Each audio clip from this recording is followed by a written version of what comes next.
제23장. 발람이 발락에게 말하였다. 저에게 필요하니 이것에다가 제단 7을 만들어 주시기 바랍니다. 그리고 저에게 필요하니 이것에다가 수송아지 7마리와 순양 7마리를 준비하여 주시기 바랍니다. 그리하여 발락은 발람이 말한 대로 하였다. 발락과 발람은 제단마다 수송아지와 수양을 한 마리씩 바쳤다. 발람이 발락에게 말하였다. 임금님께서는 제물 곁에 서 계시기 바랍니다. 저는 가볼 데가 있습니다. 어쩌면 주님께서 저를 만나러 오실지도 모르겠습니다. 주님께서 저에게 밝히 나타내 주시는 것이면 어떤 말씀이든지 제가 임금님께 말씀드리겠습니다. 그러면서 발람은 오솔길을 걸어갔다. 하나님이 발람에게 나타나셨다. 발람이 하나님께 아뢰었다. 7 제단을 제가 준비하였습니다. 그리고 각 제단마다 수송아지와 순양을 한 마리씩 바쳤습니다. 주님께서는 발람의 입에 말씀을 넣어주시면서 발락에게로 돌아가서 그대로 말하라고 하셨다. 발람이 발락에게로 돌아와서 보니 발락이 번제물 곁에 그대로 서 있었다. 모압 국왕들도 모두 그와 함께 있었다. 발람이 예언을 선포하였다. 발락이 나를 시리아에서 데려왔다. 모압의 왕이 나를 동쪽 산골에서 데려왔다. 와서 자기에게 유리하게 야곱을 저주하라고 와서 이스라엘을 규탄하라 하였지만 하나님이 저주하지 않으시는데 내가 어떻게 저주하며 주님께서 꾸짖지 않으시는데 내가 어떻게 꾸짖으랴. 바위 산꼭대기에서 나는 그들을 내려다본다. 언덕 위에서 나는 그들을 굽어본다. 홀로 사는 저 백성을 보아라. 그들 스스로도 자신들을 여러 민족들 가운데 하나라고 생각하지는 않는다. 숫들처럼 많은 야곱의 자손을 누가 셀 수 있겠느냐? 먼지처럼 많은 이스라엘의 자손을 누가 셀 수 있겠느냐? 나는 정직한 사람이 죽듯이 죽기를 바란다. 나의 마지막이 정직한 사람의 마지막과 같기를 바란다. 발락이 발람에게 말하였다. 지금 무엇을 하고 있는 거요? 대적들을 저주해달라고 당신을 데려왔습니다. 그런데 당신은 그들에게 복을 빌어주었습니다. 발람이 대답하였다. 주님께서 나의 입에 넣어주시는 말씀을 말하지 말란 말입니까? 발람의 두 번째 예언. 발락이 그에게 말하였다. 나와 함께 다른 곳으로 가서 보시기 바랍니다. 거기에서는 그들의 일부만 보일 것입니다. 그들이 전부 다 보이지는 않을 것이니 거기에서 나에게 유리하도록 그들을 저주하여 주시기 바랍니다. 그리하여 발락은 발람을 소빔들판 비스가 산꼭대기로 데리고 갔다. 거기에다가 그는 7제단을 만들고 각 제단마다 수송아지와 순양을 한 마리씩 바쳤다. 발람이 발락에게 말하였다. 임금님은 번제물 곁에 그대로 서 계시기 바랍니다. 나는 지난번처럼 주님을 만나 뵈어야 합니다. 주님께서는 발람을 만나셔서 그의 입에 말씀을 넣어주시면서 발락에게로 돌아가서 그대로 말하라고 하셨다. 발람이 발락에게로 와서 보니 발락이 번제물 곁에 그대로 서 있었다. 모압의 고관들도 그와 함께 있었다. 발락이 그에게 물었다. 주님께서 무슨 말씀을 하셨습니까? 발람이 예언을 선포하였다. 발락은 와서 들어라. 십볼의 아들 나에게 귀를 기울여라. 하나님은 사람이 아니시다. 거짓말을 하지 아니하신다. 사람의 아들이 아니시니 변덕을 부리지도 아니하신다. 어찌 말씀하신 대로 하지 아니하시랴. 어찌 약속하신 것을 이루지 아니하시랴. 나는 축복하라 하시는 명을 받았다. 주님께서 복을 베푸셨으니 내가 그것을 바꿀 수 없다. 주님께서는 야곱에게서 아무런 죄도 찾지 못하셨다. 주님께서는 이스라엘에게서 어떤 잘못도 발견하지 못하셨다. 그들의 주 하나님이 그들과 함께 계신다. 주님을 임금으로 떠받드는 소리가 그들에게서 들린다. 하나님이 그들을 이집트에서 이끌어내셨다. 그에게는 들소와 같은 힘이 있다. 야곱에 맞설 마술은 없다. 이스라엘에 맞설 술법도 없다. 이제는 사람들이 야곱과 이스라엘에게 물을 것이다. 하나님이 하신 일이 어찌 그리 크냐고. 보아라, 그 백성이 암사자처럼 일어난다. 그들이 수사자처럼 우뚝 선다. 짐승을 잡아먹지 아니하고는 짐승을 찔러 그 피를 마시지 아니하고는 눕지 아니할 것이다.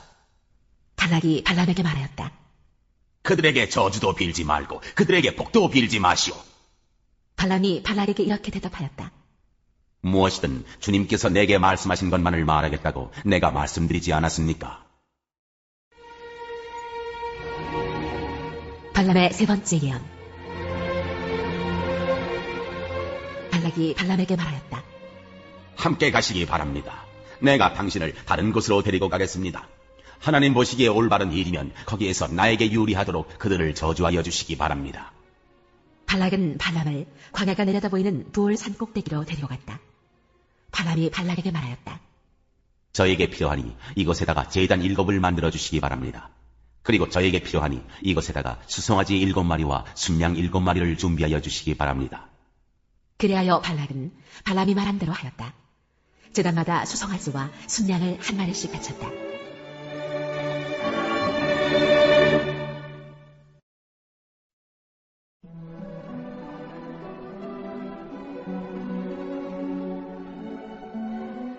제64장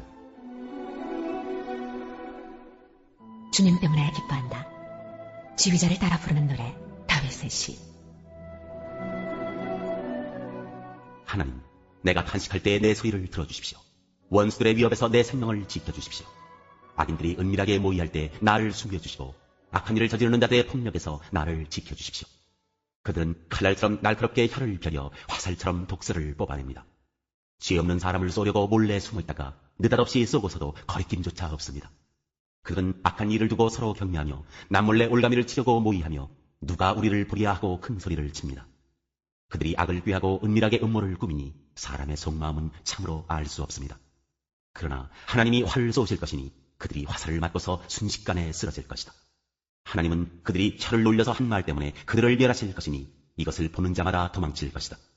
그들은 모두 다 두려움에 사로잡혀 하나님이 하신 일을 선포하며 하나님이 하신 일을 생각하게 될 것이다. 의인은 주님께서 하신 일을 생각하면서 기뻐하고 주님께로 피할 것이니 마음이 정직한 사람은 모두 주님을 찬양할 것이다.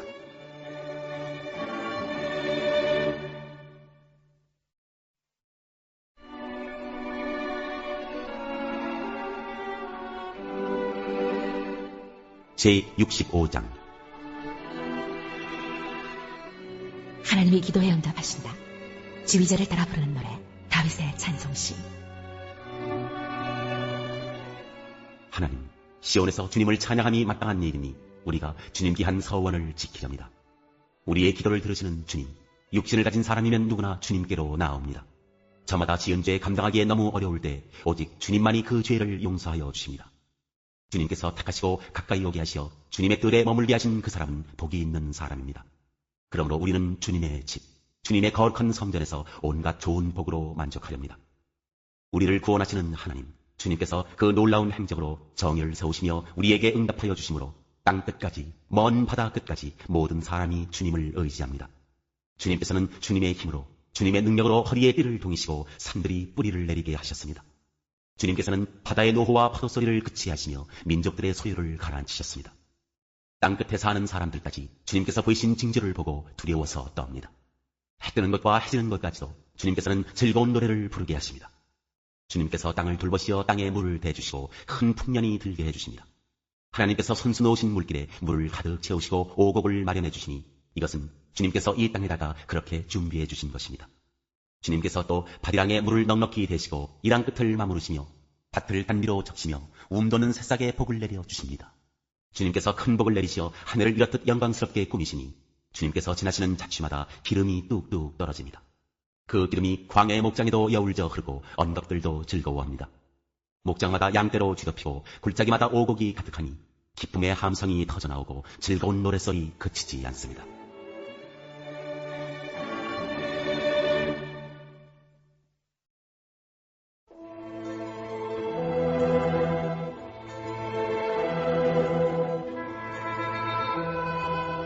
제13장 하나님께서 바빌론을 벌하실 것이다. 다음은 아모스의 아들 이사야가 바빌론을 두고 받은 엄한 경고의 예언이다. 너희는 벌거숭이가 된 산 위에 공격신호 깃발을 세우고 소리를 높여서 용사들을 소집하여라. 바빌론의 존귀한 자들이 사는 분들로 그 용사들이 쳐들어가도록 손을 들어 공격신호를 보내라. 나는 이미 내가 거룩히 구별한 사람들에게 명령을 내렸고 나의 분노를 원수들에게 쏟아놓으려고 사기가 충천한 나의 용사들을 불렀다. 저 소리를 들어보아라. 산 위에서 웅성거리는 소리다. 저 소리를 들어보아라. 무리가 떠드는 소리다. 저 소리를 들어보아라. 나라들이 소리치고 나라들이 모여서 떠드는 소리다. 만군의 주님께서 공격을 앞두고 군대를 검열하실 것이다.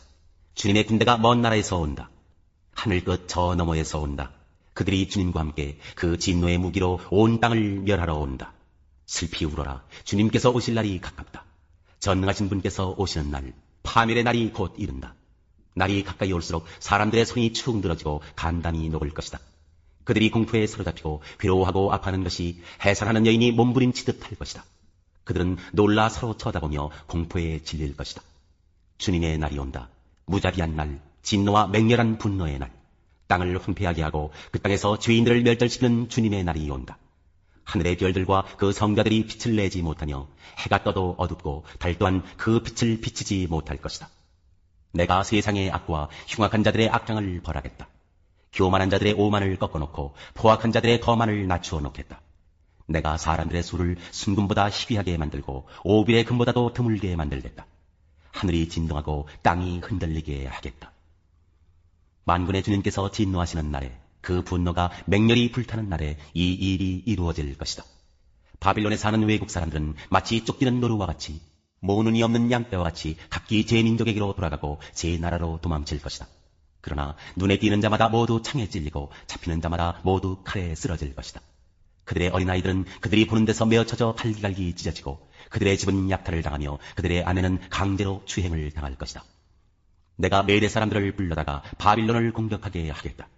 메대 군인들은 은 따위에는 관심도 없고 금 같은 것도 좋아하지 않는다. 그들은 활로 젊은이들을 쏘아 갈기갈기 찢어 죽이며 갓난아기를 가엾게 여기지 않고 아이들을 불쌍히 여기지 않는다.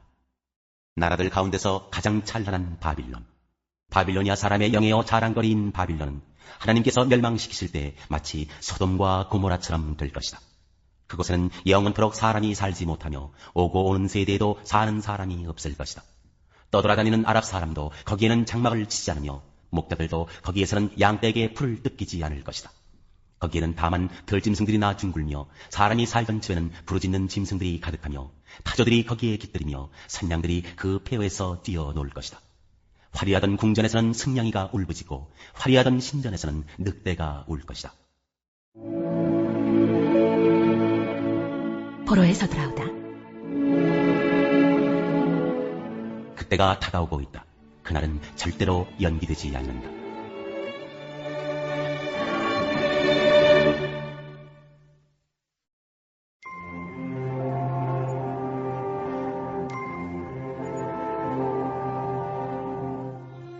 베드로 전서 제1장 인사. 예수 그리스도의 사도인 베드로가 본도와 갈라디아와 가파도기아와 아시아와 비두니아에 흩어져서 사는 나그네들인 택하심을 입은 이들에게 이 편지를 씁니다. 하나님 아버지께서 여러분을 미리 아시고 성령으로 거룩하게 해주셔서 여러분은 순종하게 되고 예수 그리스도의 핏부림을 받게 되었습니다. 여러분에게 은혜와 평화가 더욱 가득 차기를 빕니다. 산소망. 우리 주 예수 그리스도의 하나님 아버지께 찬양을 드립시다. 하나님께서는 그 크신 자비로 우리를 새로 태어나게 하셨습니다. 그리하여 그는 죽은 사람들 가운데서 예수 그리스도가 부활하심으로 말미암아 우리로 하여금 산 소망을 갖게 해주셨으며 썩지 않고 더러워지지 않고 낡아 없어지지 않는 유산을 물려받게 하셨습니다. 이 유산은 여러분을 위하여 하늘에 간직되어 있습니다. 하나님께서는 여러분의 믿음을 보시고 그의 능력으로 여러분을 보호해 주시며 마지막 때에 나타나기로 되어 있는 구원을 얻게 해 주십니다. 그러므로 여러분이 지금 잠시 동안 여러 가지 시련 속에서 어쩔 수 없이 슬픔을 당하게 되었다 하더라도 기뻐하십시오. 하나님께서는 여러분의 믿음을 단련하셔서 불로 단련하지만 결국 없어지고 마는 금보다 더 귀한 것이 되게 하시며 예수 그리스도께서 나타나실 때 여러분에게 칭찬과 영광과 존귀를 얻게 해주십니다. 여러분은 그리스도를 본 일이 없으면서도 사랑하며 지금 그를 보지 못하면서도 믿으며 말로 다 표현할 수 없는 즐거움과 영광을 누리면서 기뻐하고 있습니다. 여러분은 믿음의 목표, 곧 여러분의 영혼의 구원을 받고 있는 것입니다. 예언자들은 이 구원을 자세히 살피고 연구하였습니다. 그들은 여러분이 받을 은혜를 예언하였습니다. 누구에게 또는 어느 때 이런 일이 일어날 것인지를 그들이 연구할 때 그들 안에 계신 그리스도의 영이 그리스도에게 닥칠 고난과 그 뒤에 올 영광을 미리 증언하여 드러내 주셨습니다. 예언자들은 자기들이 섬긴 그 일들이 자기들을 위한 것이 아니라 여러분을 위한 것임을 계시로 알게 되었습니다. 그 일들은 하늘로부터 보내주신 성령을 힘입어서 여러분에게 복음을 전한 사람들이 이제 여러분에게 선포한 것입니다. 그 일들은 천사들도 보고 싶어하는 것입니다.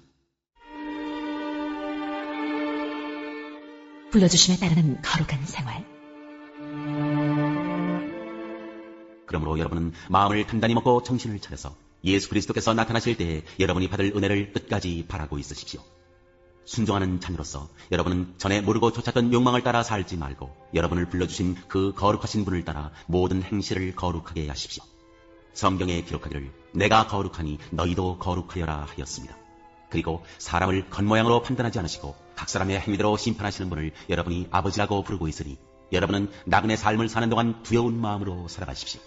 여러분은 조상으로부터 물려받은 여러분의 헛된 생활 방식에서 해방되었습니다. 여러분도 아시지만 그것은 은이나 금과 같은 썩어질 것으로 된 것이 아니라 흠이 없고 티가 없는 어린 양의 피와 같은 그리스도의 귀한 피로 되었습니다. 하나님께서는 이 그리스도를 세상이 창조되기 전에 미리 아셨고 이 마지막 때에 여러분을 위하여 나타내셨습니다. 여러분은 그리스도로 말미암아 하나님을 믿고 있습니다. 하나님은 그리스도를 죽은 사람 가운데서 살리시고 그에게 영광을 주셨습니다. 그래서 여러분의 믿음과 소망은 하나님을 향해 있습니다. 여러분은 진리에 순종함으로 영혼을 정결하게 하여서 꾸밈없이 서로 사랑하기에 이르렀으니 순결한 마음으로 서로 뜨겁게 사랑하십시오. 여러분은 다시 태어났습니다. 그것은 썩을 씨로 그렇게 된 것이 아니라 썩지 않을 씨, 곧 살아계시고 영원하신 하나님의 말씀으로 그렇게 되었습니다. 모든 육체는 풀과 같고 그 모든 영광은 풀의 꽃과 같다. 풀은 마르고 꽃은 떨어지되 주님의 말씀은 영원히 있다. 이것이 여러분에게 복음으로 전해진 말씀입니다.